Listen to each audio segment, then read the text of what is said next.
रतौरगढ़ के जंगल में बतौर फॉरेस्ट ऑफिसर आज मेरी पोस्टिंग का पहला दिन ही था। मैं अपने कैबिन के बाहर जंगल को निहार चैन की सांस ले ही रहा था कि तभी खबर मिली कि जंगल में एक गांव वाले की लाश मिली है जो फॉरेस्ट डिपार्टमेंट के लिए ही काम करता था और वहां लोग इकट्ठा हो रहे थे। खबर मिलते ही मैंने अपनी जिप्सी निकाली और सीधे लोकेशन पर पहुंच गया। लाश की हालत ऐसी थी जैसे किसी ने उसे खोलकर सामने रख दिया हो। कुछ लोग कह रहे थे कि बेचारा तेंदुए का शिकार हो गया, तो कुछ नर तेंदुआ की कहानी बना रहे थे।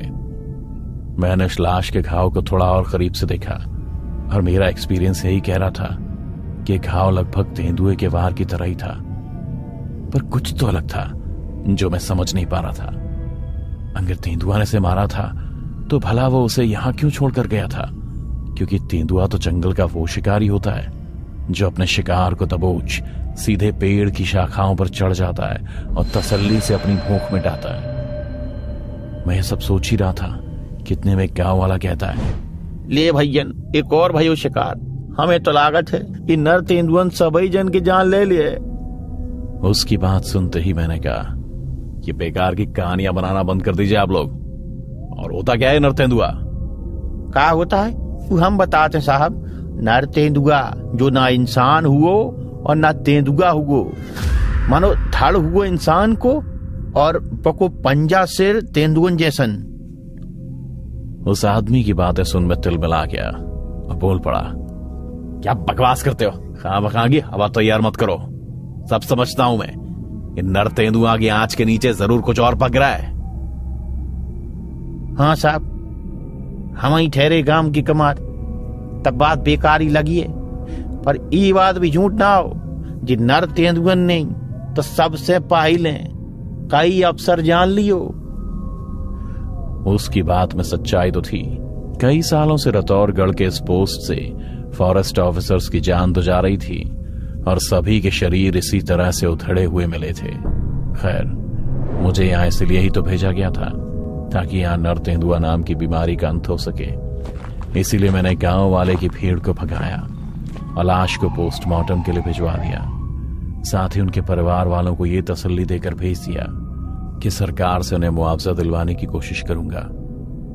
सभी के चले जाने के बाद भी मैं कुछ देर तक वहीं रुका रहा और गाड़ी के पास खड़ा कुछ सोच ही रहा था कि इतने में मेरे सहयोगी ने मुझसे कहा, सर चलें? कहते हैं जंगल में ज्यादा देर रुकना ठीक नहीं है। उसकी बात सुन मैंने हंसते हुए कहा, फॉरेस्ट ऑफिसर हैं हम और हम ही यहां डरने लगे तो लालची इंसान से इन बेजुबान जानवर को कौन बचाएगा? खैर आप यहीं रुकिए, मैं थोड़ा आगे से राउंड मार के आता हूं। वहां से जैसे ही मैं थोड़ा आगे निकला, हल्की हल्की बारिश शुरू हो गई, पर भिगोने वाली नहीं। मैं अपने दोनों हाथों को फैलाकर इस घनघोर जंगल को झांकते हुए आकाश को देखने लगा।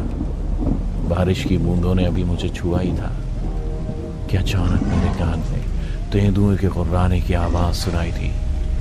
तभी मौसम ने ऐसी करवट मारी कि काले बादल का गुबार बढ़ता ही चला गया और हर तरफ अंधेरा छा गया। इसीलिए मैंने अपनी सुरक्षा के लिए कमर से पिस्तौल निकाली और उसे लोड करते हुए उसकी तरफ नजर गढ़ा आवाज का पीछा करने लगा। मैं अभी कुछ दूर गया ही था कि मुझे झाड़ियों में कुछ हलचल महसूस हुई। इससे पहले कि मैं कुछ कर पाता, झाड़ियों के बीच से एक तेंदुआ धीमी चाल में अपनी तरफ ही आता दिखा। डर के मारे मेरे कदम पीछे हटने लगे थे कि तभी वो तेंदुआ जोर से गुर्राया और मुझ पर नजरें गड़ाए मेरे गोल गोल चक्कर लगाने लगा। इस तेंदुए से पीछा छुड़ाने का आखिरी उपाय इस वक्त मेरे हाथ में मौजूद मेरी पिस्तौल ही थी। इसीलिए मैंने तुरंत ही हवा में गोली चला दी।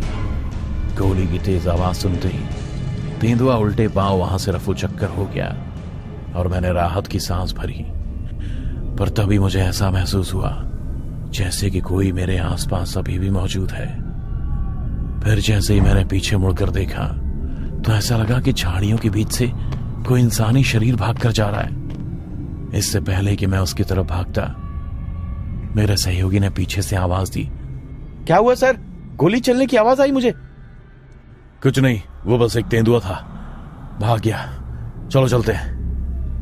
मेरे इतना कहते ही मेरा सहयोगी भी मेरे पीछे चलने लगा। फिर वहां से गाड़ी निकाल हम सीधे ऑफिस पहुंच गए।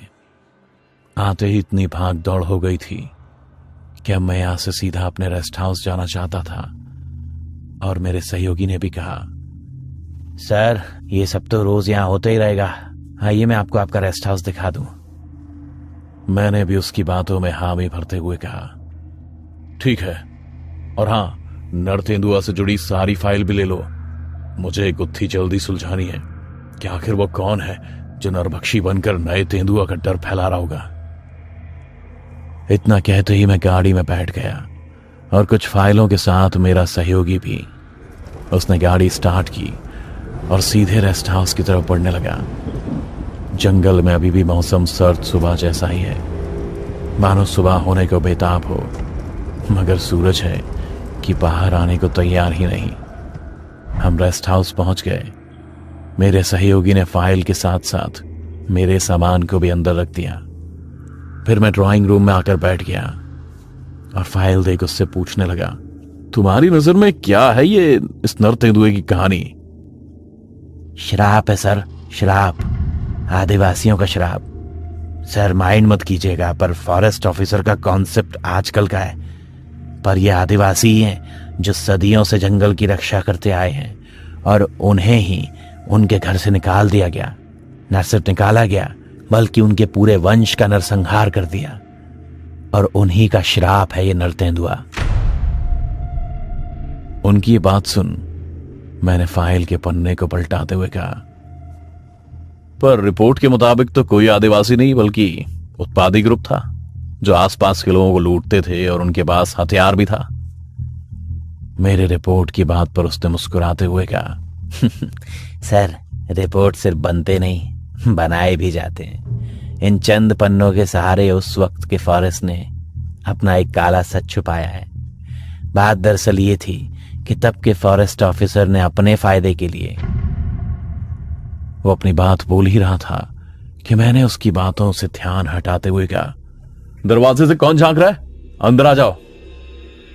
मेरे इतना कहते ही दरवाजे से झांकते हुए दो सुंदर हिरनी सी आंखें अब अपने सुंदर और सुडौल शरीर के साथ मेरे सामने खड़ी हो गई। पहनावे से देहातन थी, जिसने एक साड़ी के टुकड़े से ही अपना पूरा शरीर ढका है, पर उसकी सुरमई आंखें और ठुड्डी पर गोदे हुए निशान और होठों को देखकर ऐसा लग रहा था जैसे खुदा ने बड़ी फुर्सत से निहारा होगा इसे। उसके आकर्षण में मैं डूबता ही जा रहा था, पर खुद को उससे दूर करते हुए मैंने कहा, कौन है ये? लीला है सर, पिछले 10 सालों से यहां हर फॉरेस्ट ऑफिसर की देखभाल यही कर रही है। अच्छा ठीक है सर, अब मैं चलता हूं। कुछ भी चाहिए हो तो लीला यहां हर वक्त मौजूद है, आपकी सेवा में। इतना कहते ही मेरा सहयोगी बिना अपनी बात पूरे करते हुए रेस्ट हाउस से चला गया, और फिर उसके जाते ही मैंने लीला को भी वहां से जाने का इशारा कर दिया और खुद सोफे पर बैठे फाइल्स पढ़ने लगा। इस बीच कब मेरी आंख लग गई मुझे पता ही नहीं चला। जब आंख खुली तो सामने खड़ी में रात के 12 बज रहे थे और मेज पर खाना पड़ा था। शायद मुझे सोता देख लीला खाना टेबल पर रखकर चली गई थी। मैंने खाने के लिए निवाला तोड़ा ही था कि कुछ अजीब सी आवाज रेस्ट हाउस के पीछे से आने लगी। इसलिए मैं उठकर उसकी तरफ बढ़ गया। पिछले दरवाजे को खोलते ही वो आवाज और साफ सुनाई देने लगी जो जंगल से आ रही थी। इसीलिए मैंने वहां रखी मशाल को जलाया और उसकी तरफ बढ़ गया। जंगल में थोड़ा अंदर बढ़ते ही मैंने पाया कि बड़े पेड़ की ओट में कोई छिपा है, पर जब मैंने पास पहुंचकर देखा तो वहां कोई था ही नहीं। ऊपर से मेरे मशाल की रोशनी से उस पेड़ पर लटके चमगादड़ों ने ऐसी उड़ान भरी कि मेरी सिट्टी पिट्टी खुल और मैं अंदर से कांप गया। मेरा दिल अब उस नर तेंदुए की कहानी मान घबराने लगा था, पर यह दिमाग न जाने किस गुत्थी को सुलझाने में लगा है। अब वो आवाज भी आनी बंद हो गई थी जिसके पीछे मैं इस जंगल में आ गया था। मैं वापस रेस्ट हाउस की तरफ ही आ रहा था कि तभी मुझे झाड़ियों में से किसी की आहट महसूस हुई। जिसे देखने के लिए जैसे ही मैं पीछे मुड़ा, किसी ने मेरे पीठ पर ऐसा वार किया जैसे नुकीले नाखून से मेरे जिस्म से आधा किलो मांस नोच डाला हो। उसके इस वार से मैं सीधा जमीन पर गिर गया। मैं एक बार फिर उठने को ही हुआ था कि तभी पेड़ के ऊपर से मुझ पर फिर हमला हुआ। इस बार मैंने भी मशाल घुमाकर ऐसे मारा कि सीधा उसकी आग उस पंजे पर जा लगी और वो घायल हो भाग गया। पर इन सभी चीजों से मेरी मशाल पूरी तरह बुझ चुकी थी और मेरा अभी भी जंगल में रुके रहना मौत को न्योता देने के बराबर था। इसीलिए मैं तुरंत ही वहां से कैसे भी करके वापस रेस्ट हाउस में पहुंच गया। वहां पहुंचकर जब मैंने आईने में अपनी पीठ का निशान देखा तो वो ठीक वैसा ही था जैसे जंगल में उस लाश के ऊपर, जिसे लोगों के मुताबिक नर तेंदुए ने मारा था। पर नर तेंदुआ सिर्फ उन्हीं को क्यों मार रहा था जो फॉरेस्ट डिपार्टमेंट से जुड़े हैं? मैंने तुरंत वो फाइल निकाली जहां से नर तेंदुए की कहानी शुरू हुई और उसकी दूसरी तरफ के सच जानने के लिए कॉल करके अपने सहयोगी को बुलाया। इतने में लीला गर्म पानी और हल्दी का लेप लेकर अंदर आई। उसके हाथ पर भी चोट का निशान था। मेरे पूछने पर उसने बताया कि खाना बनाते वक्त उसका हाथ जल गया। गर्म पानी से मेरे पीठ के घाव को साफ किया और फिर उस पर हल्दी का लेप लगाने लगी। इतने में मेरा सहयोगी अंदर आ गया। सर, क्या हो गया सर? कुछ नहीं, तुम्हारे नर तेंदुए ने हमला कर दिया। लीला तुम जाओ, मैं तुम्हें बाद में बुलाता हूं। लीला के जाते ही मैंने अपने सहयोगी को बैठने का इशारा किया और उससे पूछा, लीला वही है ना जो उन आदिवासियों के बीच अकेली बची थी पर कभी किसी को मिली नहीं? मेरी बात सुन मेरे सहयोगी के सर से पसीना छूटने लगा और हकलाते हुए उसने कहा, हाँ, लीला वही है।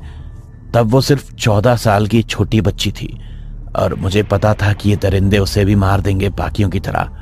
मैं उसे बचा सकता था, इसीलिए मैंने उसे बचा लिया। बेचारी अपनी आंखों के सामने सबको मरता देख ऐसे सदमे में गई कि आज तक कुछ नहीं बोली। लेकिन सर, ये बात आपको कैसे पता चली? उसके सवाल पर मैंने मुस्कुराते हुए कहा, कोई सदमे में नहीं गई है वो। ऐसा है कि जब जंगल में मुझ पर हमला हुआ तो मैंने भी उस पर हमला किया अपने मशाल से, जो सीधे उसके पंजे पर लगा। और जितना मैं देख पाया उसके बाद मैं यही कहूंगा कि वो पंजा असली नहीं था और वहां वो कड़े टूटे हुए मिले जो लीला पहनती थी। घर आकर देखा तो उसके हाथ भी जले हुए थे और उसके हाथ में वो कड़ा भी नहीं था, है तो बस चोट के निशान। और उसे मैंने कहा भी नहीं। फिर उसे कैसे पता चला कि मुझे चोट लगी है जो वो मेरे लिए मरहम लेकर आई है? हो ना हो ये लीला ही है जो नर तेंदुआ बनकर अपने बागी लोगों की मौत का बदला ले रही है। यहाँ पर नर तेंदुआ का डर फैलाकर जंगल में कुछ कांड कर रही है।